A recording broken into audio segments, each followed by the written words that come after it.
Okay, last हमने क्या देखा था? शांति देखी तो कोई सांभळ था जो आज की एग्जाम में था, ठीक है। और पैरेलल प्लेट कैपेसिटर के लिए कैपेसिटेंस का फॉर्मूला हमने देखा था एप्सिलॉन नॉट अपॉन डी। वहां हमने एक चीज देखी थी भाई, कैपेसिटर का जो कैपेसिटेंस होता है वो मीडियम के ऊपर भी डिपेंड करता है, ठीक है। सो आज जो टॉपिक है वो मीडियम के ऊपर डिपेंडेंसी हमें देखनी है कि भाई मीडियम के ऊपर जब भी हम कैपेसिटर की दो प्लेट के बीच में कोई डाइलेक्ट्रिक स्लैब फिल कर दे, कोई डाइलेक्ट्रिक स्लैब रख दे, तो कैपेसिटेंस कितना होगा वो हमारा फाइंड करने का मेन गोल है। क्लियर? ओके, ध्यान यहां देना। इफेक्ट ऑफ, हेडिंग क्या रहेगा?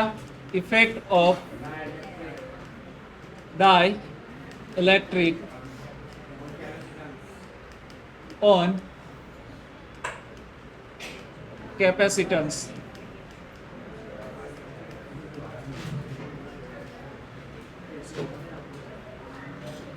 अब ध्यान देना, तो लास्ट टाइम हमने जैसे पैरेलल प्लेट कैपेसिटर का कैपेसिटेंस फाइंड किया था, सेम तरीके से युग हम क्या करेंगे, इस बार भी कैपेसिटेंस फाइंड करेंगे। શું ફેન ધીમો કરી દે? હા પણ એટલે જ મેં કીધું હમણાં ધીમો કરી દે।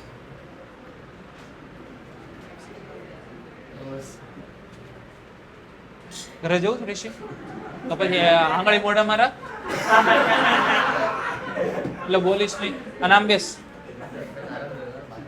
બેગ અચ્છા બગડે ચાલ ને? હા બસ, તો આમ બેસ।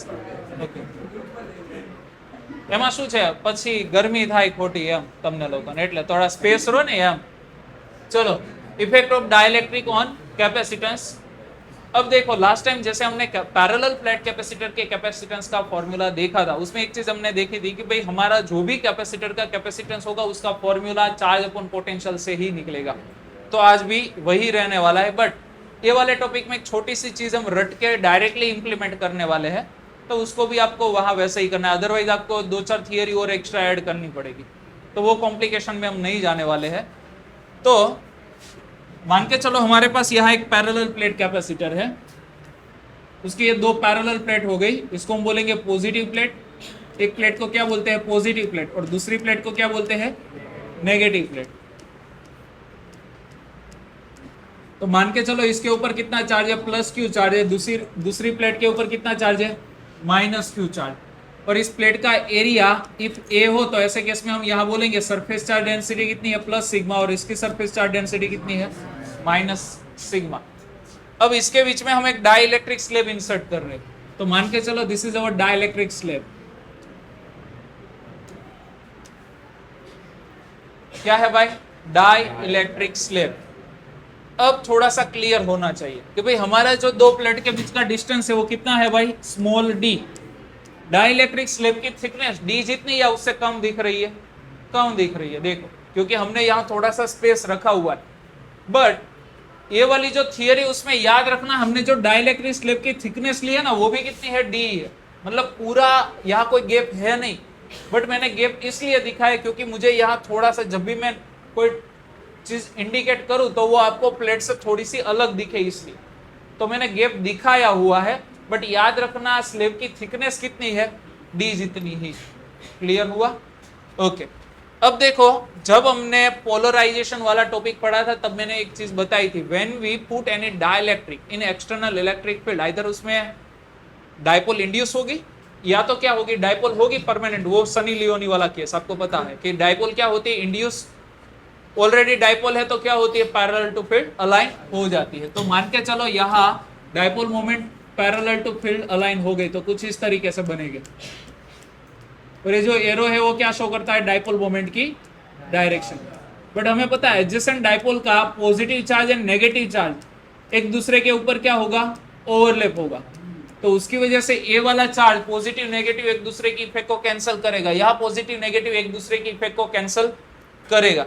और हमें यहाँ सरफेस के ऊपर कुछ पोलराइज चार्ज डेंसिटी मिलेगी, मतलब यहाँ नेगेटिव चार्ज मिलेगा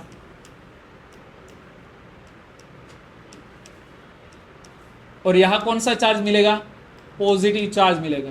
और ये जो चार्ज सरफेस के ऊपर मिले हैं, ठीक है, उसको हम बोलेंगे पोलराइज चार्ज बोलेंगे। क्या बोलेंगे? Polarise charge. तो polarise charge that's called the, यहां लिखेंगे माइनस सिग्मा पी, और यहां क्या लिखेंगे plus sigma P. That is the polarise charge की सरफेस चार्ज डेंसिटी हो गई। क्लियर हुआ? ओके। अब ध्यान देना, तो हमने लास्ट टाइम जैसे कैपेसिटेंस का फॉर्मूला के लिए क्या किया था, चार्ज अपॉन पोटेंशियल। अल्टीमेटली हमें क्या फाइंड करना पड़ेगा, पोटेंशियल। पोटेंशियल का रास्ता कहां से निकलता है, इलेक्ट्रिक फील्ड से। कहां से निकलता है, इलेक्ट्रिक फील्ड से। तो first of all we calculate the electric field. क्या कैलकुलेट करेंगे, इलेक्ट्रिक फील्ड। तो यहां हम लिख सकते हैं here electric field between two plates due to charges of plates। भाई इलेक्ट्रिक फील्ड कितना होगा, that's called the E naught बोल देता हूं उसको। मैं क्या बोल देता हूं, E naught. That is the external electric field. और दो प्लेट की वजह से जो फील्ड होता है वो लास्ट टॉपिक में ही ऑलरेडी हम डिस्कस कर चुके हैं। कितना होता है, सिग्मा अपॉन एप्सिलॉन नॉट होता है। ठीक है, तो मैं यहां लिख सकता हूं क्या आएगा, सिग्मा अपॉन एप्सिलॉन नॉट। ठीक है, and this electric field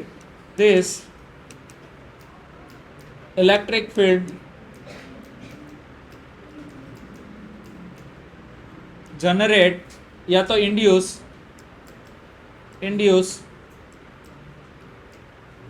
polarized surface charge on dielectric। so electric field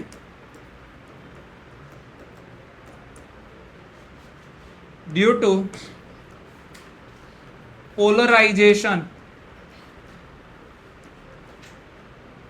polarisation की वजह से जो इलेक्ट्रिक फील्ड मिलेगा उसको मैं बोल देता हूं ईपी। अब यहां देखो, कुछ देर के लिए अब प्लेट भूल जाएंगे, सिर्फ पोलराइजेशन का फील्ड देखे तो फील्ड की डायरेक्शन कौन सी होती है, फ्रॉम पॉजिटिव टू नेगेटिव। तो यहां जो पोलराइजेशन का इलेक्ट्रिक फील्ड मिलेगा वो इस डायरेक्शन में होगा, उस इलेक्ट्रिक फील्ड को हम बोलेंगे EP.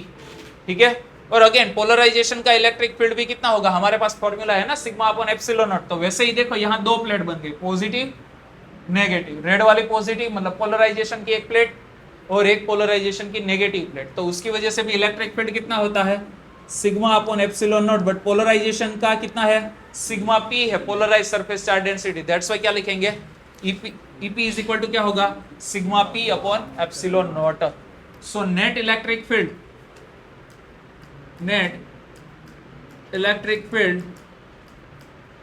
Inside dielectric E is equal to क्या होगा। अब एक चीज देख सकते हो आप, भाई आपके दोनों फील्ड म्यूचुअली अपोजिट है। प्लेट की वजह से फील्ड है वो लेफ्ट टू राइट है, जबकि पोलराइजेशन का जो फील्ड है वो राइट टू लेफ्ट है। तो दोनों की डायरेक्शन म्यूचुअली अपोजिट, तो फील्ड का क्या करेंगे, subtraction.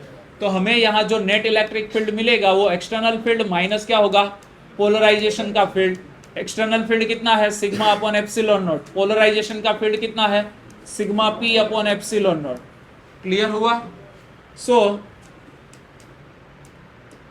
E is equal to क्या लिखेंगे, sigma minus sigma P, sigma minus sigma P upon क्या बनेगा, एप्सिलॉन नॉट। क्लियर हुआ? समझ में आया यहां तक का? ओके। अब ध्यान देना, इट इज, अब रटने वाला मामला जो मैंने बोला था पहले, it is seen that sigma minus sigma P proportional to sigma होता है।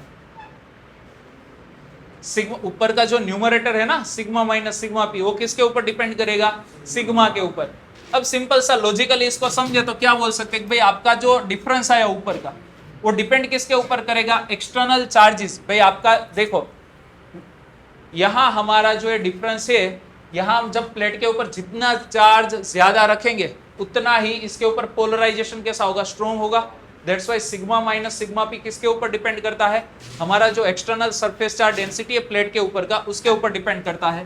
प्रोपोर्शनलिटी की साइन रिमूव करें तो हम क्या लिख सकते हैं, प्रोपोर्शनलिटी का कांस्टेंट डिनोमिनेटर में कैपिटल के पुट करते हैं, वेयर के क्या है, डाइलेक्ट्रिक कांस्टेंट है, वेयर के डाइलेक्ट्रिक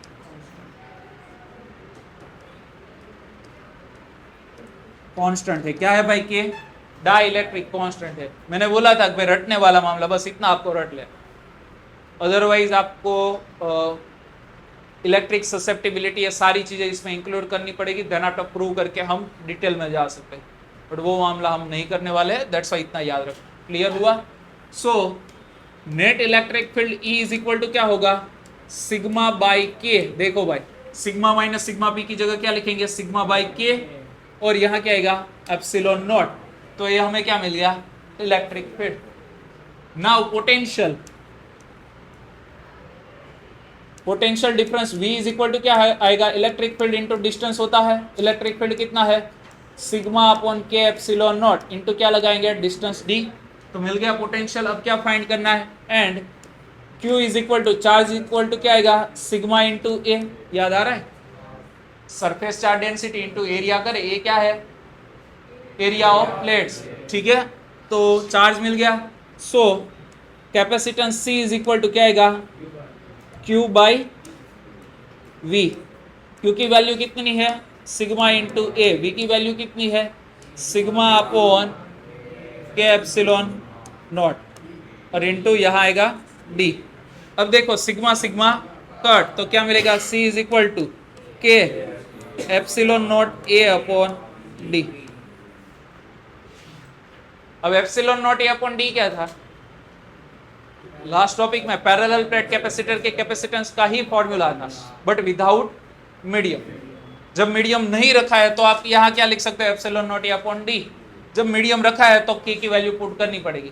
दैट मीन एयर का डाइलेक्ट्रिक कांस्टेंट कितना होता है, लॉजिकली सोचो तो 1, ऑलमोस्ट 1, कंप्लीट 1 नहीं होता, ऑलमोस्ट 1। ठीक है, वैक्यूम का डाइलेक्ट्रिक कांस्टेंट कितना होगा, कंप्लीटली 1, क्योंकि कोई मीडियम है ही नहीं, तो हम क्या रखेंगे, एप्सिलॉन नॉट अपॉन D, मतलब K क्या हुआ है, 1। तो याद रखना, आपको यहाँ से बना के ऐसे क्वेश्चंस आ सकते हैं, भाई वैक्यूम का डाइलेक्ट्रिक कांस्टेंट कितना होता है, तो याद रखना क्या होगा, 1। वैसे भी हमें पता है डाइलेक्ट्रिक कांस्टेंट, हमने जब चैप्टर नंबर 1 पढ़ा ना, तब हमने डाइलेक्ट्रिक कांस्टेंट को थोड़ा सा डिटेल में समझा था। ठीक है, तो उसके बारे में यहाँ इंफॉर्मेशन लिख देते हैं। We know K is equal to क्या होता है, एप्सिलॉन अपॉन एप्सिलॉन नॉट। याद आ रहा है? तो भाई वैक्यूम के लिए एप्सिलॉन कितना होगा, 1 होगा, और वैक्यूम का एप्सिलॉन नॉट तो रेशियो कितना हो गया, 1 हो गया। तो वहां से भी आप बना सकते, यहां वैल्यू पुट करें। सो C इज इक्वल टू क्या आएगा, K की जगह epsilon upon epsilon not into epsilon naught A upon D। Epsilon not cut, तो C इज इक्वल टू क्या बनेगा, एप्सिलॉन A अपॉन D। तो ये भी आप डायरेक्ट यूज कर सकते हो। भाई एप्सिलॉन क्या आएगा, मान के चलो हमारे पास वैक्यूम है, तो हम फॉर्मूला क्या लिखते हैं, C is equal to epsilon naught A upon D। But कुछ मीडियम रखा है, तो किसकी परमिटिविटी आएगी, मीडियम की परमिटिविटी, सिंपल। क्लियर हुआ? तो ये क्या हो गया, effect of dielectric on capacitance. तो याद रखना, when we fill the space between the two plate of the capacitor with the dielectric, its capacitance become K time। उसका कैपेसिटेंस कितना टाइम बन जाता है, K time, as compared to the capacitance without dielectric। Dielectric नहीं रखा है तब का कैपेसिटेंस के कंपेयर में जो न्यू कैपेसिटेंस है, जब बिटवीन स्पेस है, कंप्लीटली किसके थ्रू भर दे, हम डाइलेक्ट्रिक के थ्रू भर दे, तो कैपेसिटेंस उतने टाइम इंक्रीज हो जाता है। तो इसका बेनिफिट हुआ, हमने बोला था ना भाई, कैपेसिटर का कैपेसिटेंस मिलता टू स्मॉल है, उसको इंक्रीज करना है तो क्या करना चाहिए, बिटवीन स्पेस है उसको डाइलेक्ट्रिक से भर देना चाहिए। क्लियर हुआ?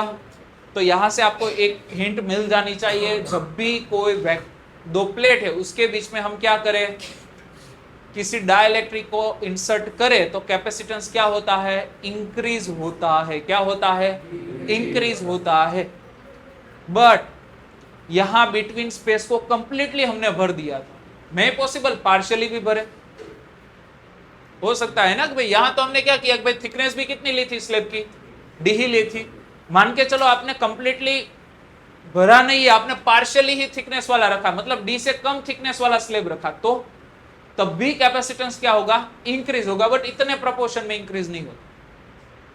अब ऐसा भी हो सकता है, मान के चलो हमने बीच में कंडक्टर रखा, मतलब between two plate of the capacitor we inserted conductor, तो कैपेसिटेंस के साथ क्या होता है, तो वो भी चीज आपको पता होना चाहिए। अब ये चीज आपको क्लियर होगी ना, तो चैप्टर नंबर 7 में इसका आपको इंपैक्ट मिल सकता है, क्योंकि वहां हम कैपेसिटर ही पढ़ने वाले हैं।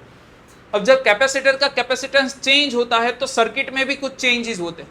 अब वो चेंजेस में क्या होगा, ऐसा क्वेश्चन आपके सामने आ सकता है।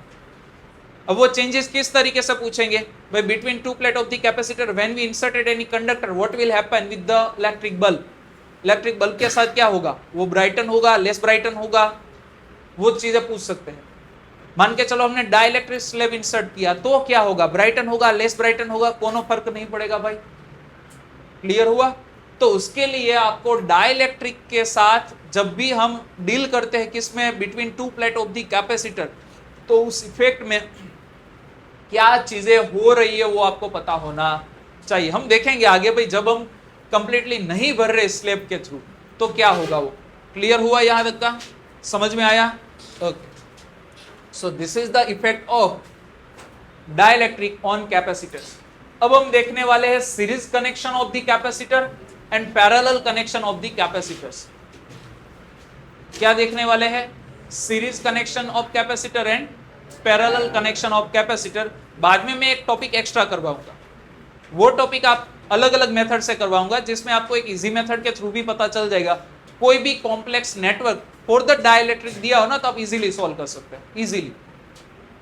ठीक है, बट उससे पहले क्या देखेंगे भाई, सीरीज कनेक्शन ऑफ कैपेसिटर।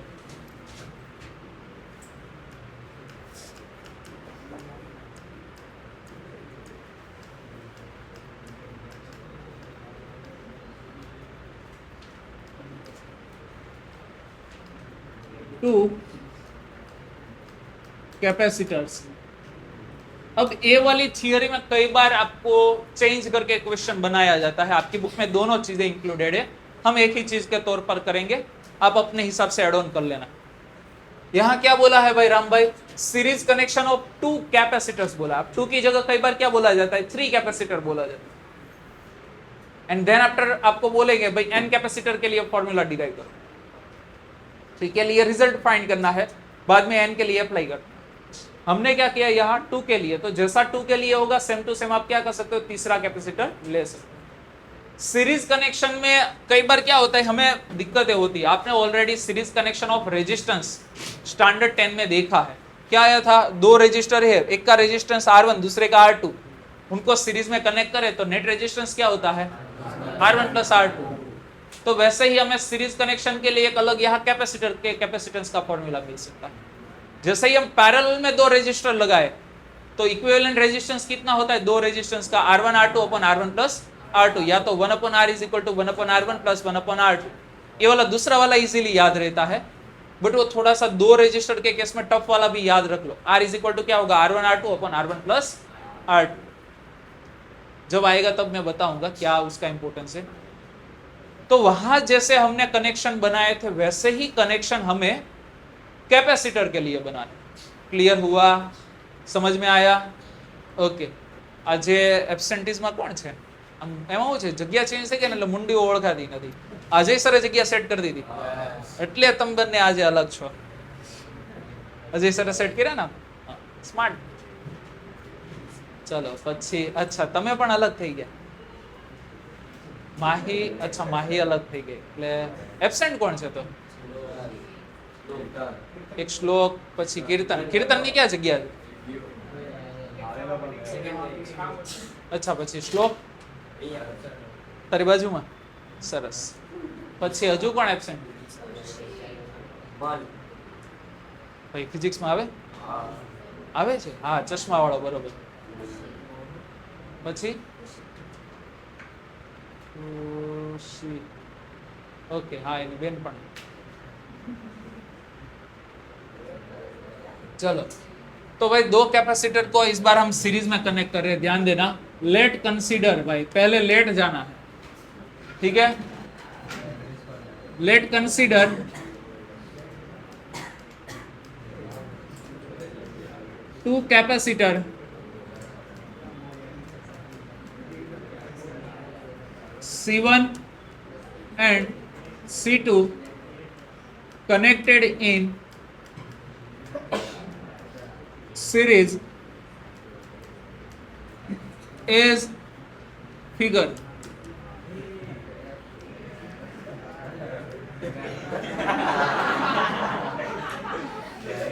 चलो काम હતું તારે खुशहाल નું કઈ नहीं एस डायग्राम ठीक है। तो भाई डायग्राम तो पहले बनाना पड़ेगा ना। दोनों कैपेसिटर को सीरीज में अटैच करते हैं। पहला वाला कैपेसिटर और ये रिदम भाई दूसरा वाला कैपेसिटर, एक का कैपेसिटेंस है C1 दूसरे का कैपेसिटेंस है C2। क्लियर। अब उसको बैटरी भी अटैच करनी पड़ेगी। तो मान के चलो हमने जो पोटेंशियल अप्लाई किया है वो कितना है, V वोल्ट अप्लाई किया हुआ। अब देखो ये डायग्राम बनने के बाद इसका एक इक्विवेलेंट नेटवर्क भी बनाएंगे। मतलब ये दोनों capacitor as a single capacitor के तौर पर काम करे तो इक्विवेलेंट कैपेसिटेंस के लिए डायग्राम कुछ इस तरीके से बनेगा। This is the C equivalent और यहां हमारी जो बैटरी थी वही आ गई, that is the V volt. Clear हो गया यहां तक का। अब याद रखना आपके पास दो टाइप के कनेक्शन होते हैं प्राइमरीली, एक होता है सीरीज कनेक्शन, दूसरा होता है पैरेलल। याद रखना पैरेलल कनेक्शन में कोई भी वो रेजिस्टर का पैरेलल कनेक्शन हो, कैपेसिटर का पैरेलल कनेक्शन हो या तो इंडक्टर का पैरेलल कनेक्शन, कोई भी पैरेलल कनेक्शन में ऑलवेज पोटेंशियल सेम रहता है। क्या सेम रहता है? पोटेंशियल। मतलब वोल्टेज अक्रॉस दी कंपोनेंट कैसा होता है? सेम होता है। जितने कंपोनेंट पैरेलल में है उसके लिए। सीरीज में अलग अलग हो सकता है। अब मान के चलो हम जब रेजिस्टर की बात करें तो उसमें करंट फ्लो होता है, तो सीरीज में कांस्टेंट क्या होता है? करंट होता है। जबकि यहां करंट फ्लो नहीं होगा क्योंकि कैपेसिटर क्या है? टू आइडेंटिकल आइसोलेटेड प्लेट है, एक दूसरे से अलग की हुई प्लेट है, तो करंट फ्लो नहीं होगा बट डेफिनेटली प्लेट के ऊपर क्या आएगा? चार्ज आएगा। और सीरीज में क्या सेम होता है? चार्ज सेम होता है। कैपेसिटर की प्लेट के ऊपर, कैपेसिटर्स के ऊपर क्या सेम होगा? चार्ज सेम होगा। कौन से कनेक्शन में? सीरीज कनेक्शन में। तो यहां मान के चलो प्लस क्यू चार्ज हो तो यहां कितना होगा? Minus Q. यहां अगेन कितना होगा? Plus Q. यहां कितना होगा? Minus Q. और इक्विवेलेंट के ऊपर भी सेम चार्ज मिलेगा आपको। मतलब इसके ऊपर भी क्यू चार्ज Q1, इसके ऊपर Q2 चार्ज और इसके लिए Q चार्ज बोले तो याद रखना Q1 is equal to Q2 is equal to क्या होगा? Q होगा। क्लियर हुआ? तो यहां हम लिख सकते हैं here in series connection, in series charge on each capacitor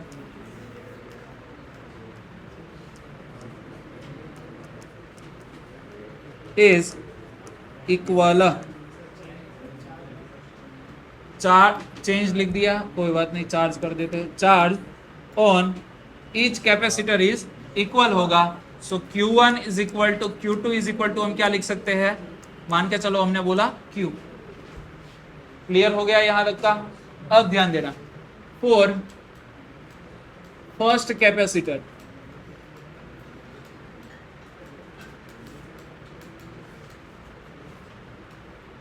Q1 is equal to क्या आएगा? C1 V1, क्योंकि चार्ज सेम है तो डिफरेंट क्या होगा? पोटेंशियल। तो यहाँ ईच कैपेसिटर के ऊपर पोटेंशियल तो डिफरेंट मिलने वाला है, तो V1। सो V1 को सब्जेक्ट बनाऊं तो Q बाई क्या लिख सकता हूं? C1 by Q1 is equal to क्या है? Q है ना। For second capacitor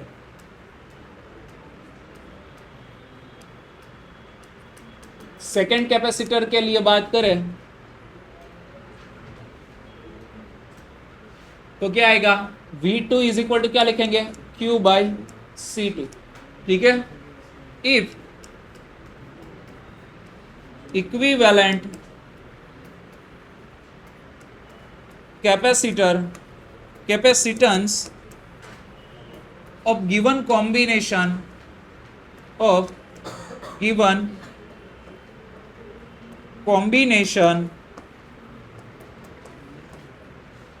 is C equivalent, given combination का इक्विवेलेंट कैपेसिटेंस का कंसीडर करें, सी क्यू कंसीडर करें तो लिख सकते हैं, ध्यान देना, V इज इक्वल टू क्या आएगा, Q by C E Q. Clear हुआ? नाउ अब देखो यहां पोटेंशियल कितना गया, V1 गया, यहां पोटेंशियल कितना गया, V2, और अप्लाई कितना किया था, V, तो V में से V1 यहां गया, रिमेनिंग V2 यहां गया, तो हम बोल सकते हैं V1 plus V2 is equal to क्या होगा, V होगा। Now V is equal to क्या होगा, V1 plus V2। Applied potential का आप क्या कर सकते हो, एडिशन, मतलब यहां जो पोटेंशियल है वही आपका अप्लाइड पोटेंशियल बनेगा। तो V is equal to V1 plus V2। V1 कितना है, Q by C1, sorry V कितना है, Q by C equivalent, V1 है Q बाई C1, V2 कितना है, Q बाई C2। Q हटा दिया तो 1 upon C equivalent is equal to क्या बनेगा, 1 upon C1 plus 1 upon C2। तो जो आपको पैरेलल कॉम्बिनेशन ऑफ रजिस्टर में जैसा फॉर्मूला मिल रहा था वैसा ही सेम फॉर्मूला हमें series connection of the two capacitor में मिलता है। क्लियर हुआ? For n capacitor, for n different capacitor क्या होगा, 1 upon C E Q is equal to क्या लिखेंगे, 1 upon C1 plus 1 upon C2 plus 1 upon C3 up to क्या होगा, 1 अपॉन Cn। क्लियर हुआ? For n equal capacitor, capacitor कैसे बना दे भाई, इक्वल बना दे, सेम टू सेम हो, तो उसके केस में क्या कर सकते हैं, 1 अपॉन सी ई क्यू, ध्यान देना, is equal to 1 upon C1 की जगह 1 अपॉन C, दूसरा भी कौन सा, 1 अपॉन C, अब तो क्या लिखेंगे, 1 अपॉन C, तो ये क्या बनेगा, n टाइम क्या बन जाएगा, upon C, n upon C। तो हम यहां ध्यान देना, C equivalent is equal to क्या लिख सकते हैं, C बाय n। तो याद रखना, इक्वल कैपेसिटर को सीरीज में कनेक्ट करने से कैपेसिटेंस क्या हो जाता है, C बाई n होगा। क्लियर हुआ? ये चीजें काम आती है जब आपको क्विकली एमसीक्यू सॉल्व करने हैं ना, तब ये छोटी छोटी चीजें काम आए। क्लियर हुआ? Okay.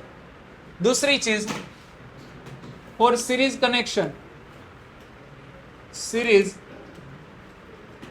Connection C equivalent is always less than C1, C2, C3 up to Cn। Simple सा मैंने स्टेटमेंट बना दिया जो आपने 10th में लार्ज बड़े वाले स्टेटमेंट में देखा था। क्या था statement, when we connect resistor in parallel combination, वहां पैरेलल में आ रहा था ना ऐसा फॉर्मूला, तो जब भी हम कोई रजिस्टर को, मान के चलो n रजिस्टर को हमने पैरेलल में कनेक्ट किया है, तो इक्विवेलेंट रेजिस्टेंस पैरेलल में कनेक्ट किए हुए सबसे छोटे रेजिस्टेंस से भी कैसा मिलता है, लेस मिलता है। मतलब मान के चलो R1, R2, R3, R4 चार रजिस्टर हमने पैरेलल में कनेक्ट किए, तो आपका जो इक्विवेलेंट रेजिस्टेंस आएगा ना, उसमें से चारों रजिस्टर में जो जिसकी वैल्यू सबसे छोटी होगी ना, उससे भी इक्विवेलेंट तो कैसा होगा, लेस ही होगा। तो यहाँ वही चीज तो हमने बताई, C इक्विवेलेंट होगा, इसमें से कोई भी कैपेसिटर से तो कैसा होगा, डेफिनेटली कम ही होगा।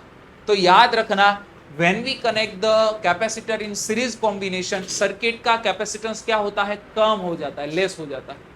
क्लियर हुआ? समझ में आया? तो ये क्या था, series connection of the two capacitor. Similarly अब क्या देखना है,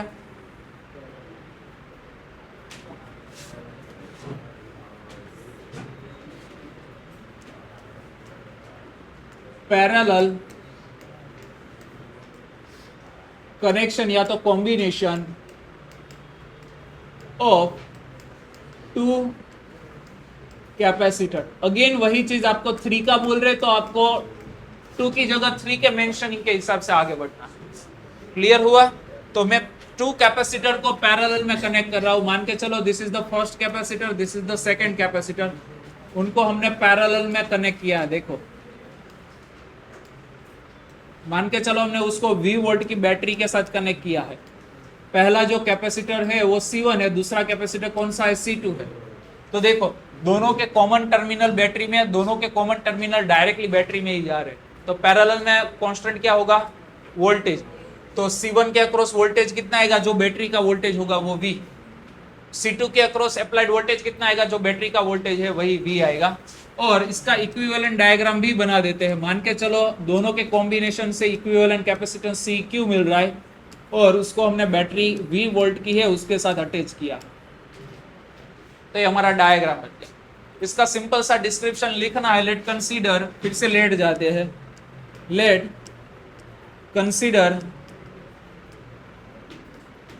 to capacitor with capacitance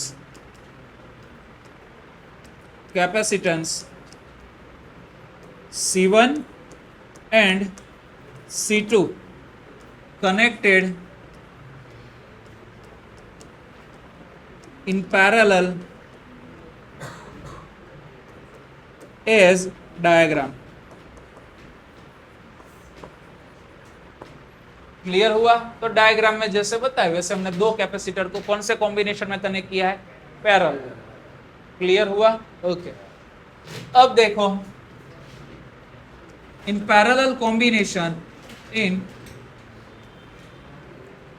parallel combination, अब सेम क्या होता है वो बता दो।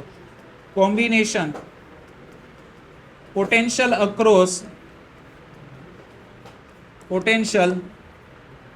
across each capacitor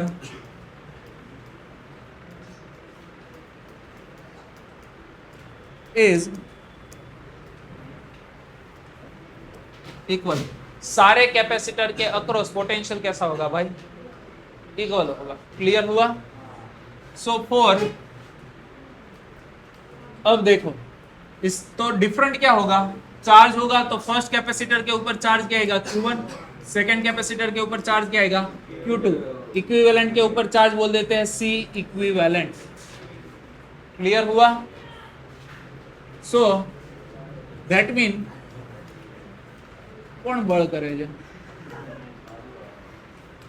ચેક કરીએ તો જાતો રીતો પ્રોબ્લેમ ન થયો ને? ચેક કરે છે આને નહીં ને? Okay, that means charge on each capacitor, बातें नहीं, each capacitor is different, so charge on first capacitor के ऊपर चार्ज कितना होगा? Q1 is equal to C1V। भाई पोटेंशियल तो सेम है ना, ठीक है। Charge on second capacitor Q2 is equal to क्या होगा? C2V। ठीक है। कंजर्वेशन ऑफ चार्ज क्या कहता है? इनिशियल जो चार्ज होगा वो फाइनली मतलब इक्विवेलेंट का चार्ज इज इक्वल टू क्या होगा? Q1 plus Q2। यहां लिख सकते हैं from if charge on equivalent capacitor is QEQ, then क्या कर सकते हैं भाई? Q equivalent is equal to क्या लिखेंगे? Q1 plus Q2। समझ में आया क्या? ओके चलो, तो Q इक्विवेलेंट, अच्छा फॉर इक्विवेलेंट के लिए तो लिखना भूल गए, ठीक है, बाद में लिख देते हैं। Q इक्विवेलेंट वैसे ही छोड़ दो क्योंकि लिखा ही नहीं है। Q1 कितना है? C1V प्लस C2V, कॉमन क्या निकला? V। So Q equivalent divided by potential is equal to क्या बनेगा? C1 plus C2। If equivalent capacitance of given network या तो given circuit given network is equal to C eq, equivalent क्या consider किया, C eq, then equivalent charge is equal to क्या होगा, C इक्यू into क्या करेंगे, सॉरी डायरेक्टली कर देते हैं ना, काम हो जाएगा, देन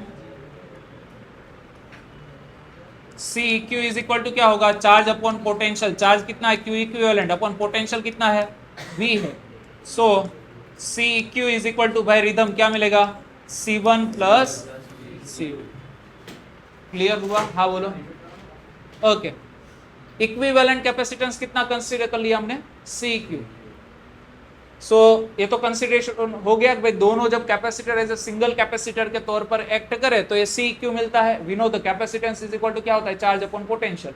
यह मैंने मेंशन कर दिया, इक्विवेलेंट के ऊपर चार्ज कितना हो गया, क्यू इक्विवेलेंट, पोटेंशियल तो कितना अप्लाई है, वी है, तो Q equivalent upon V, parallel में कांस्टेंट वी, पोटेंशियल उस लॉजिक से भी लिख सकते हो, चार्ज अपॉन पोटेंशियल, कैपेसिटर बन गया, क्यू इक्विवेलेंट अपॉन वी की जगह अब क्या लिख दिया, सी क्यू हो गया, C Q is equal to C1 plus C2। पेजे में आया क्या, ओके आऊं दी सत्यम થઈ ગયો तो छोटू लाल बना देते हैं, ओके ना, ओके। अब देखो तो जैसे हमने लास्ट टाइम किया था, 4n different capacitor, 4n different capacitor, capacitor क्या होगा, C eq is equal to C1 plus C2 C3 up to Cn, ठीक है। 4n equal capacitor, n equal capacitor लगाए तो क्या होगा, C eq C plus up to n time C, तो हो गया n टाइम क्या बनेगा C, ठीक है। और last 4 series connection, series connection क्या होगा भाई, जो इक्विवेलेंट कैपेसिटेंस मिलेगा, सीरीज नहीं है, कौन सा है भाई, पैरेलल है ना, पैरेलल कनेक्शन, इक्विवेलेंट कैपेसिटर जो आपके कनेक्शन में जो भी कैपेसिटर है उसमें ग्रेटर वैल्यू से भी कैसा मिलेगा, आई मिलेगा, ठीक है। जब C Q is greater than C1 C2 अब तो कोई भी कैपेसिटर ले लो, उससे तो ये वाला वैल्यू कैसा होगा, ज्यादा ही होगा, क्योंकि एडिशन से बनता है ना। क्लियर हुआ, तो ये क्या था, पैरेलल कनेक्शन ऑफ कैपेसिटर। तो इफ आपकी रिक्वायरमेंट है कि भाई सर्किट में आपको कैपेसिटेंस इंक्रीज करना, क्या करना है भाई, इंक्रीज करना है, तो उसके लिए क्या करना पड़ेगा, पैरेलल में कनेक्ट करना पड़ेगा, ठीक है। कई बार ऐसे क्वेश्चंस आते हैं कि first of all we connect the capacitor in such way, n equal capacitor in such way that why we get the maximum capacitors, then after we connect them such that it gives the minimum capacitance, then what is the ratio of the maximum capacitance to the minimum capacitance। अब हिंदी में समझा रहा हूं, मुझे पता है आपकी English मेरे जैसी ही है, इसलिए आपको समझ में नहीं आया होगा। n कैपेसिटर को हम पहले कनेक्ट कर रहे, अब कौन से हिसाब से कनेक्ट कर रहे वो नहीं बोला है, बट आपको बोला है कि भाई उससे कैपेसिटेंस कैसा मिलता है, मैक्सिमम मिलता है, इक्विवेलेंट कैपेसिटेंस कैसा मिलेगा, maximum. Then n equal capacitor को ही अब ऐसे कनेक्शन में बनाएंगे जैसे कि कैपेसिटेंस कैसा बन जाए, मिनिमम। अभी हमने एक चीज बताया था, जब भी मैक्सिमम कैपेसिटेंस चाहिए तो कौन से कनेक्शन में भाई, पैरेलल में कनेक्ट करो, और पैरेलल में n इक्वल कैपेसिटर को कनेक्ट करने से मैक्सिमम कैपेसिटेंस कितना बन जाता है, n टाइम C बन जाता है, ठीक है। और सीरीज में हमें मिलता है मिनिमम, और मिनिमम के लिए क्या आता है, C/n आता है, ठीक है। इक्विवेलेंट कितना आता है, C/n, और इसका रेशियो बोला है आपको, तो C कट, तो आंसर क्या आएगा, n²/1। क्लियर हुआ, तो ऐसे क्वेश्चंस आ सकते हैं। कई बार आपको बोला जाता है कि भाई एक कैपेसिटर है, उसकी मैक्सिमम पोटेंशियल सस्टेन करने की कैपेसिटी है, मान के चलो आपको दिया है 10 माइक्रोफेराड के सर्टेन नंबर ऑफ कैपेसिटर है आपके पास, ठीक है, और इसकी maximum possible capacity of the sustain the voltage with the 10 volt है। मतलब 11 वोल्ट भी गलती से या तो 10.1 वोल्ट भी कैपेसिटर को दे दिया तो कैपेसिटर हो जाएगा फेल। क्लियर? तो आपको मैक्सिमम पोटेंशियल कितना दे सकते हो? 10 वोल्ट। क्लियर हुआ? To connect them to get equivalent 20 microfarad, sorry यहाँ फेराड होगा ना, 20 माइक्रोफेराड इक्विवेलेंट कैपेसिटेंस कितना चाहिए? 20 माइक्रोफेराड अलोंग 50 वोल्ट पोटेंशियल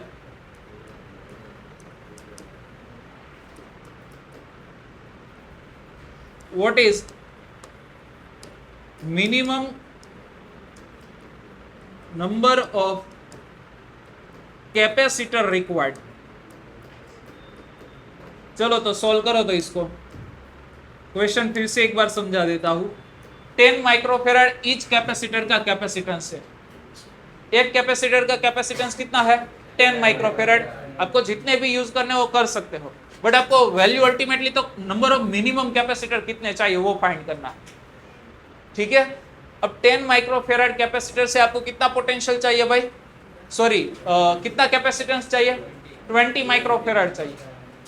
और 20 माइक्रोफेराड का कैपेसिटर किसके अक्रॉस कनेक्ट करेंगे? 50 वोल्ट के साथ। तो कितने नंबर ऑफ मिनिमम कैपेसिटर आपको चाहिए? नंबर ऑफ कैपेसिटर की रिक्वायरमेंट कितनी होगी? थोड़ा सा सोचो, 5 मिनट दे रहा हूं।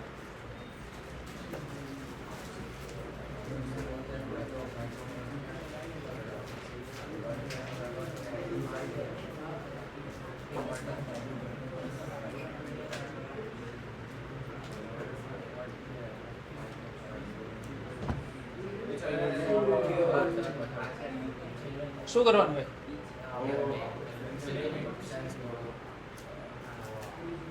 સ્કેમ થઈ ગયું? ઓય અચ્છા, રેડું રેડું થઈ ગયું છે, શર્ટ થી રેડું રેડું થઈ ગયું, પછી આપણે રડવું રડવું થઈ ગયું। હા, વિડિયો હતો, સ્ક્રીનશોટ પાડ લે, કેટલા સ્માર્ટ થઈ ગયા હવે તો, આમ સ્માર્ટ ઉપર સ્માર્ટ।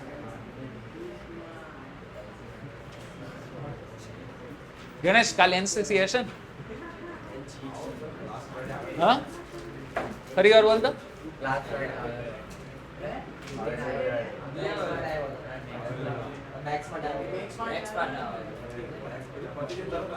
ના ના વાંધો નહીં, નો આવે ચાલે। તો ફિઝિક્સમાં તો ભાઈ હવે તમને રેકોર્ડેડ લેક્ચર મળે છે ને,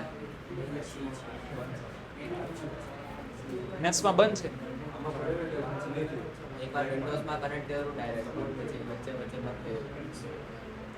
कहीं नहीं થઈ ગયો आंसर भाई। देखो कई लोगों ने तो पहले सोच लिया अब 2 कैपेसिटर चाहिए। क्यों भाई? हमें चाहिए मैक्सिमम 20, तो 2 को पैरेलल में कनेक्ट कर दो, 20 हो गया, कोई दिक्कत नहीं। 2 कनेक्ट किया तो भाई पहला कितना है? 10, दूसरा कितना है? 10। इसको अटैच किया हमने 50 वोल्ट के अक्रॉस, क्योंकि हमने बोला है ना भाई 50 वोल्ट देना है।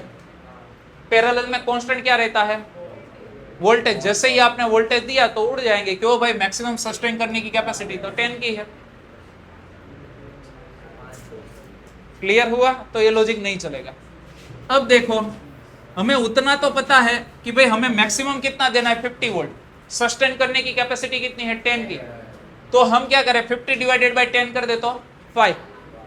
मतलब क्या हुआ? हमें ये वाला पोटेंशियल 5 कैपेसिटर के अक्रॉस डिवाइड करना पड़ेगा। तो मैं क्या कर रहा हूं? 5 को सीरीज में कनेक्ट कर रहा हूं। तो ये C1, C2 और ये क्या हो गया? C5। इक्वल है तो पोटेंशियल भी इक्वली डिवाइड हो जाएगा। बट हुआ क्या? जैसे ही सीरीज में कनेक्ट किया तो आपका कैपेसिटेंस ड्रॉप हो गया। कितना बन गया? 10/5, क्योंकि 5 सीरीज में कनेक्ट किया ना आपने। ईच का कैपेसिटेंस कितना है? 10 है। डिवाइडेड बाय 5 किया तो ईच ब्रांच का कितना कैपेसिटेंस आया? 2 माइक्रोफेराड। क्लियर हुआ? कितना आया? 2 माइक्रोफेराड। आपको रिक्वायरमेंट कितने की है? 20 की है ना। तो भाई आप ऐसा बोल सकते हैं कि आपके पास 2 माइक्रोफेराड का ही कैपेसिटर है। अब 20 बनाने हैं तो 10 ऐसी चाहिए ना रो हमारे पास। 1 2 3 ऐसे कितनी होनी चाहिए 10, तो 10 और ईच में कितना है, ईच में कितना है 5 है, 5 कैपेसिटर है ना, रो कितनी हुई 10 और ईच रो में नंबर ऑफ कैपेसिटर 5, तो मिनिमम नंबर ऑफ कैपेसिटर कितने चाहिए 50। अब आप 50 अप्लाई करोगे तो ईच ब्रांच की अभी तो कैपेसिटी आ गई 50 सस्टेन करने की, और आपका इक्विवेलेंट कैपेसिटेंस भी देखो कितना आ गया 20 माइक्रोफेराड। समझ में आया? तो ऐसे क्वेश्चंस आपके सामने आ सकते हैं। पहले आपको क्या करना है, वोल्टेज सस्टेन कर पाए ऐसे क्या बना दो, रो बना दो, मतलब सीरीज में कैपेसिटर बना के एक रो बना दो। इसका कैपेसिटेंस मिल गया, अब क्या करो उसको कौन से कनेक्शन में बनाओ, पैरेलल में। बहुत सारे ऐसी रो को क्या कनेक्ट करो पैरेलल में, और आपका डिजायर्ड वैल्यू फाइंड कर दो तो हो जाएगी। अब देखो सीरीज कनेक्शन ऑफ कैपेसिटर खत्म, पैरेलल कॉम्बिनेशन ऑफ कैपेसिटर खत्म, जो चीज अब मैंने बताई थी वो एक्स्ट्रा वाली। नेक्स्ट वीक है पूरा चैप्टर, ठीक है? हाँ चैप्टर सेकंड चैप्टर।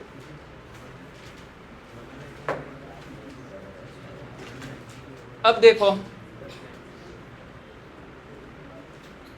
अभी हमने कुछ देर पहले बोला था, when we place dielectric slab between two plate of the capacitor, if thickness of the dielectric slab is equal to क्या हो, डिस्टेंस बिटवीन टू प्लेट हो, तो कैपेसिटेंस के टाइम हो जाता है, इंक्रीज हो जाता है। मतलब ऐसा बोल सकते हैं कि भाई 100 डाइलेक्ट्रिक स्लैब वाला हो, कैपेसिटेंस हो 10 माइक्रोफेराड, जैसे ही 100 डाइलेक्ट्रिक वाला मटेरियल अंदर फिल किया तो 10 इंटू 100 क्या हो जाएगा, 1000 माइक्रोफेराड का वो कैपेसिटर बन जाएगा।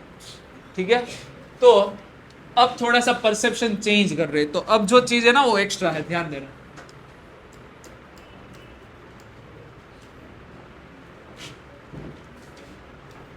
हमारे पास एक क्या है, पैरेलल प्लेट, ठीक है, और उसके बीच में हमने क्या रखा हुआ है, डाइलेक्ट्रिक स्लैब, और इस डाइलेक्ट्रिक स्लैब की थिकनेस कितनी है, टी है, दोनों प्लेट के बीच का डिस्टेंस कितना है, डी। अब इसको कुछ देर के लिए, थोड़ी देर के लिए रोके, बट हमने बिटवीन टू प्लेट वाला मामला देखा था ना, उसको शॉर्ट में भी खास तौर पर सीबीएसई वाले एग्जाम में लिख सकते हैं। जैसे कि आपको कैपेसिटेंस का फॉर्मूला हमने क्या लिखा था, C is equal to Q by V होता है, V इज इक्वल टू क्या होता है, E इंटू डी होता है, और इलेक्ट्रिक फील्ड E मीडियम में कितना हो जाता है, kth पार्ट का हो जाता है, याद आ रहा है? मीडियम में फोर्स कितना हो जाता है, kth पार्ट का, तो वैसे फील्ड भी कितना हो जाएगा, kth पार्ट का, तो यहाँ क्या लिखेंगे, E naught by K into. Clear हुआ? अब देखो charge is equal to sigma into A, electric field in vacuum कितना होता है, सिग्मा अपॉन एप्सिलॉन नॉट के, और यहाँ चिपका दिया डी, यहाँ रख दो sigma upon epsilon naught k into D, sigma sigma cut k epsilon naught A upon D, आ गया वही फॉर्मूला। क्लियर हुआ? तो ये मामला भी आप यूज कर सकते हो, अच्छा लगे तो, कोई दिक्कत नहीं। बट सीबीएसई जीएससीबी में जैसे बुक में वैसे लिख। क्लियर हुआ? ओके। अब देखो यहां हमने टोटल कितनी प्लेट बनाई है, 2 प्लेट, उसके बीच में हमने कितनी थिकनेस वाला स्लैब रखा है, टी थिकनेस वाला। अब क्वेश्चन हो सकता है सर हम इस प्लेट को टच करवा दे डाइलेक्ट्रिक को, या तो राइट साइड वाली प्लेट को टच करवा दे, या तो बीच में कहीं रखे, तो मे पॉसिबल कैपेसिटेंस चेंज होता हो। तो पहले वेरीफाई करेंगे, हमें नहीं पता है कि भाई कितने डिस्टेंस पर है, दैट्स व्हाई मैं इसको कंसीडर कर लेता हूँ x1 डिस्टेंस, और ये वाला डिस्टेंस कितना कंसीडर कर लेता हूँ, x2। मतलब लेफ्ट प्लेट से हमने x1 डिस्टेंस पर, और राइट साइड की प्लेट से कितने डिस्टेंस पर, x2 डिस्टेंस पर हमने क्या रखा हुआ है, डाइलेक्ट्रिक स्लैब। क्लियर हो गया यहां तक का? ओके। अब देखो मैंने बोला था कि हमारे कैपेसिटर के कैपेसिटेंस का रास्ता एक ही जगह से निकलता है, capacitance C is equal to charge upon potential, तो वही मैं यहां यूज कर रहा हूं, C is equal to charge upon potential. अब मान के चलो इसके ऊपर प्लस क्यू चार्ज है, इसके ऊपर माइनस क्यू चार्ज आएगा, मतलब इसकी surface charge density plus sigma, इसकी सरफेस चार्ज डेंसिटी हो गई माइनस सिग्मा, तो चार्ज तो मिल जाएगा, बाकी कौन बचा, पोटेंशियल। अब देखो ध्यान देना, ये वाली जो स्पेस है ना, वहां का पोटेंशियल मैं कंसीडर कर रहा हूं V1, जहां डाइलेक्ट्रिक स्लेब है ना वहां का पोटेंशियल मैं कंसीडर कर रहा हूं V2, और लास्ट में ए वाली जो स्पेस है वहां का पोटेंशियल कितना कंसीडर कर रहा हूं V3। क्लियर हुआ? So V is equal to by रिदम, V इज इक्वल टू क्या बनेगा, V1 plus V2 plus V3। Clear हुआ? अब देखो ए वाले रीजन में कोई मीडियम है क्या? V1 पोटेंशियल जो रीजन के लिए हमने बताया वो रीजन में कोई पोटेंशियल सॉरी मीडियम है क्या? नहीं। तो वहां का electric field V is equal to क्या होगा, E नॉट इंटू थिकनेस कितनी है x1 आएगा, क्योंकि फील्ड इंटू क्या करता है डिस्टेंस, तो वहां से क्या मिलता है पोटेंशियल। तो यहाँ का डिस्टेंस कितना है x1 है, फील्ड कितना वैक्यूम है तो क्या लिखेंगे E नॉट x1। V2 क्या होगा, तो वहां मीडियम है और मीडियम में डाइलेक्ट्रिक पार्ट का क्या हो जाता है, फील्ड हो जाता है, और थिकनेस कितनी है डिस्टेंस मतलब T आएगा, और V3 इज इक्वल टू क्या आएगा अगेन E नॉट x2। भाई यहां तक किसी को कोई दिक्कत है तो बोले। Clear? Okay. So we put the value V1 की जगह लिखेंगे E नॉट x1, V2 की जगह लिखेंगे E not by K into thickness plus E not x2। Clear?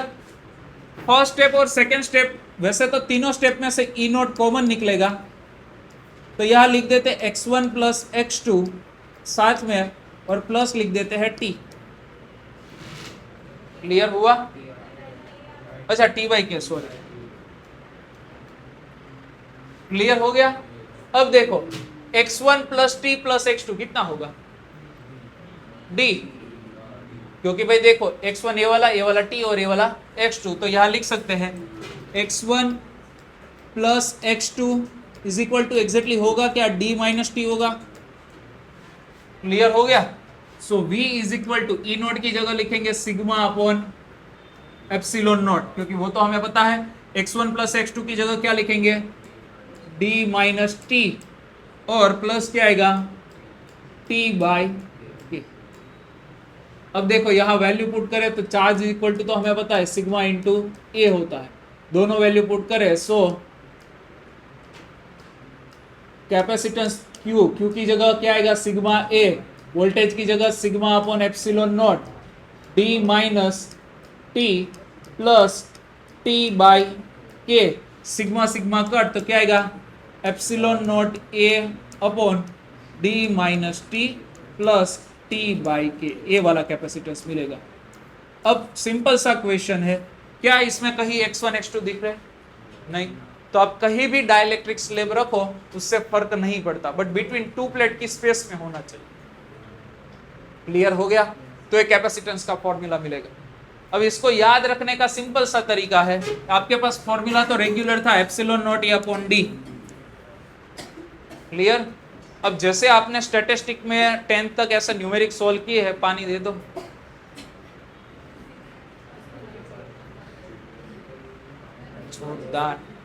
चलो, तो भाई आपने स्टैटिस्टिक में भाई शिव कुछ न्यूमेरिक सोल्व किए होंगे।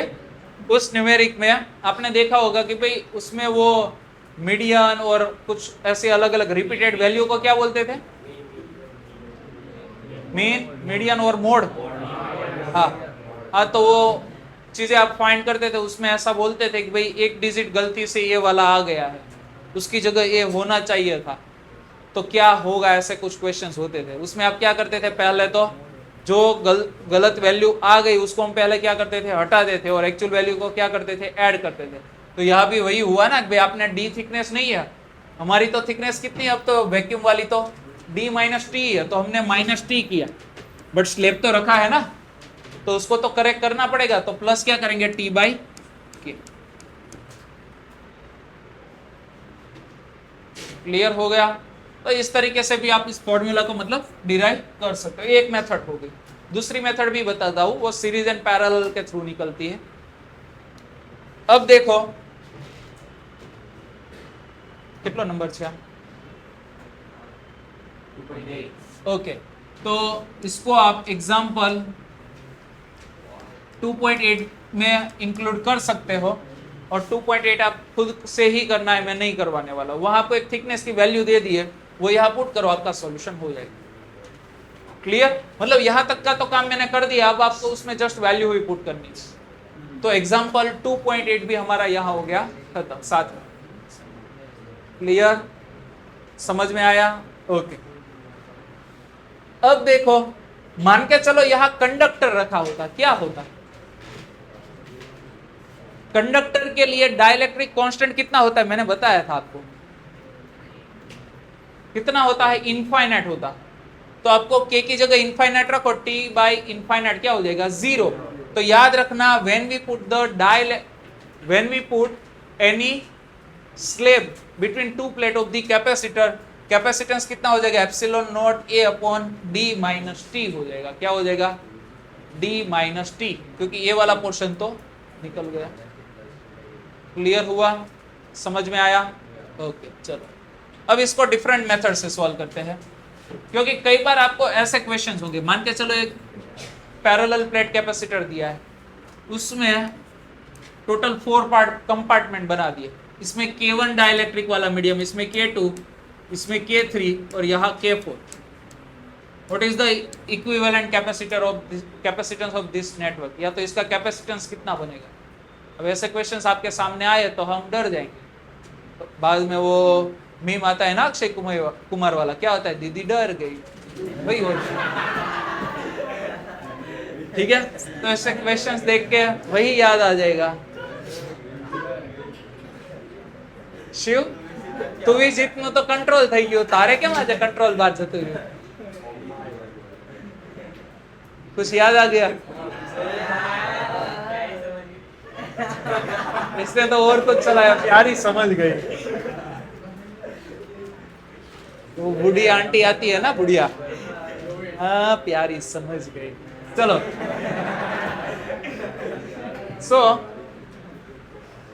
अब देखो, ये जो मेथड में ये वाला फॉर्मूला है, दूसरी मेथड से करवाऊंगा, उसके थ्रू ये सारी चीजें आपको क्लियर हो जाएगी। मतलब ये वाला जो भी कॉम्प्लेक्स नेटवर्क बनाया हो और उसके लिए कैपेसिटेंस फाइंड करना हो तो क्या कर सकते हैं। तो देखो, हमने यहाँ डाइलेक्ट्रिक स्लेब रखा था, इसकी थिकनेस कितनी थी? डिस्टेंस कितना था? x1 थिकनेस थी t, और यहाँ था x2। इस तरीके का कुछ नेटवर्क था। इसको आप इक्विवेलेंट कुछ ऐसे बना दो भाई। देखो, पहले 2 प्लेट, ये वाला, इसमें डिस्टेंस कितना आएगा? x1। बाद में फिर से एक कैपेसिटर जिसका डिस्टेंस कितना आएगा? t आएगा, और थर्ड कैपेसिटर x2 वाला हो गया। और इसके बीच में क्या भर दो भाई? डाइलेक्ट्रिक मीडियम, जिसका डाइलेक्ट्रिक कांस्टेंट कितना है भाई? E। क्लियर? कौन सा कनेक्शन बन गया कैपेसिटर का? Series connection of capacitor. Clear हुआ? ओके, तो इसका कैपेसिटेंस कितना आएगा? Epsilon naught A upon x1, distance वाला मामला क्योंकि वैक्यूम है। इसका कैपेसिटेंस कितना आएगा? Epsilon naught A upon T, but dielectric slab completely भरा है तो k टाइम होगा। और इसका कैपेसिटेंस कितना होगा? Epsilon naught A upon x2। Series में क्या आता है फॉर्मूला? 1 अपॉन वाला। सीरीज में फॉर्मूला कौन सा आता है? 1 अपॉन वाला। तो हम क्या करेंगे भाई? 1 upon C is equal to क्या करेंगे? 1 अपॉन C1, मतलब x1 अपॉन क्या होगा? एप्सिलॉन नॉट ए, प्लस क्या आएगा? ए वाला ले लेते हैं पहले, x2 अपॉन एप्सिलॉन नॉट ए, प्लस क्या आएगा? t बाई के एप्सिलॉन नॉट। हो गया? हाँ जी, तू जी। हाँ जी,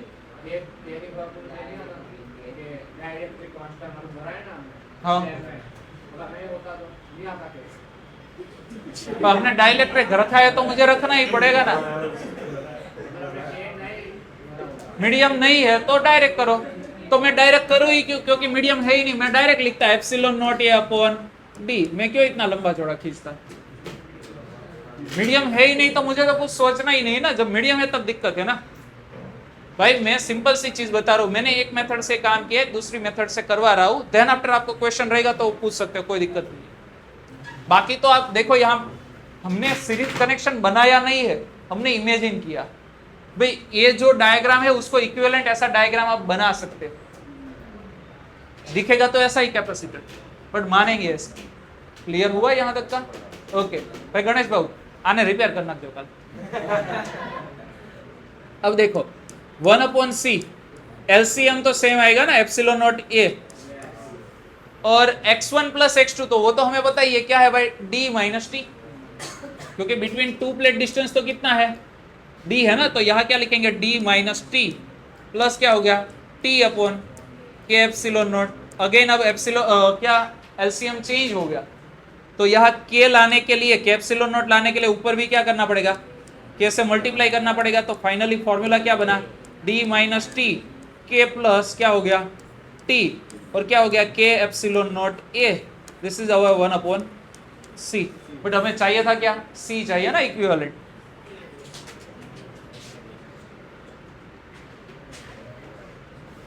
अब ध्यान देना, सो रेसिप्रोकल करे तो c इज इक्वल टू क्या हो जाएगा, के epsilon naught a upon k into D minus T plus क्या हो गया t। डिनोमिनेटर का डिनोमिनेटर न्यूमरेटर में, तो न्यूमरेटर को कहां सेट कर सकते हैं, डिनोमिनेटर के डिनोमिनेटर में, तो क्या हो जाएगा एप्सिलॉन नॉट a, k को यहाँ k d माइनस टी है डिनोमिनेटर में, प्लस t है, तो ऊपर का जो k था उसको कहां सेट किया, डिनोमिनेटर के डिनोमिनेटर में, तो k यहाँ इंडिविजुअली डिवाइड करे, k इंडिविजुअली यहाँ डिवाइड करे, k स्वाहा हो गया, epsilon naught a upon d minus T plus t by के, आ गया वही फॉर्मूला। समझ में आया? ओके। अब देखो इसका बेनिफिट क्या हुआ, मान के चलो कि भाई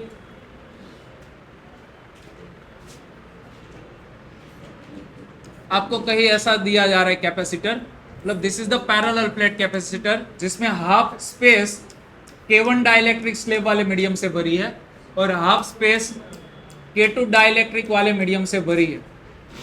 then what is the equivalent capacitor, ठीक है, इक्विवेलेंट कैपेसिटेंस क्या बनेगा, तो हमें पता है 1/c इज इक्वल टू क्या आएगा, इसकी भी भाई देखो d/2 है ना, सेम थिकनेस वाला बोला है हमने, तो d/2 हो गया, तो इसका कैपेसिटेंस कितना बनेगा, epsilon naught a upon d/2, और यहाँ आएगा k टाइम हो जाएगा, साथ में रेसिप्रोकल भी कर दिया 1/c1 प्लस 1/c2, ठीक है, मैं यहाँ पढ़ा रहा हूँ तो यहाँ ध्यान होना चाहिए, हाथ चालाकी नहीं करवानी, बरोबर है, ओके। પછી બધી મસ્તી કરી લેવાની ક્લાસ પતે પછી, सो यहाँ k1 लिख देते हैं, हो गया। दूसरे का कैपेसिटेंस कितना बनेगा, epsilon naught a upon d/2, but पूरा भरा हुआ है ना, एग्जैक्टली मैंने इसको इक्विवेलेंट बना दिया इस तरीके से, यहाँ k1 रखा, यहाँ k2, हो गया, क्लियर, ओके। अब देखो यहाँ आएगा k2 टाइम हो जाएगा, सो 1/c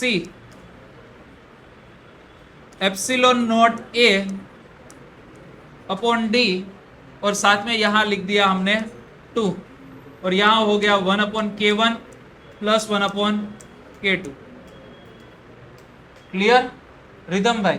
so 1/c is equal to क्या बनेगा, k1 प्लस k2 अपॉन क्या आएगा, k1 k2 इंटू कर दिया हमने 2 d epsilon not upon a, reciprocal करे, सो c इज इक्वल टू क्या बनेगा, 2 k1 k2 upon k1 plus k2 d epsilon naught a upon d। तो कई बार इसका इक्विवेलेंट डाइलेक्ट्रिक कांस्टेंट भी पूछते हैं, तो दिस इज इक्विवेलेंट बन गया, देखो बाकी का तो वैक्यूम का है, पूरा भरा हुआ है, तो ये बाकी का पोर्शन है, उसको हम क्या बोल सकते हैं, के इक्विवेलेंट।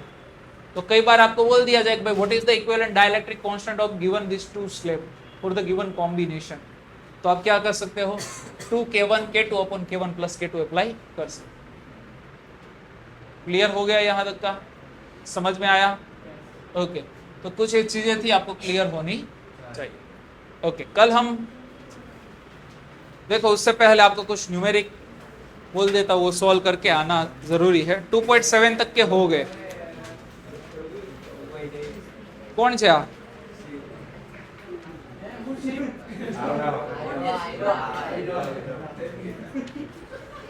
એમાં કોકને મોઢામાં બવાસીર નીકળ્યું છે એટલે અવાજ બદલાઈ ગયો, યા અમુક જગ્યાએ બીજા લોકેશન ઉપર નીકળે। सो 2.8 हो गया, 2.9 करके आना है आपको। एक्सरसाइज में 2.11 के अलावा जो भी बाकी है वो एक्सरसाइज में मतलब दोनों एक्सरसाइज एंड एग्जांपल में लास्ट वाला नहीं करना है, बाकी के जो भी बाकी है वो कंप्लीट करके आना। एनर्जी का किसी न्यूमेरिक में बोला हो तो वो नहीं करोगे तो चलेगा, क्योंकि एनर्जी का पोर्शन हमारा एक बाकी है, तो वो कल खत्म हो जाएगा और न्यूमेरिक भी कल हम खत्म करेंगे। ठीक है, क्लियर? ओके।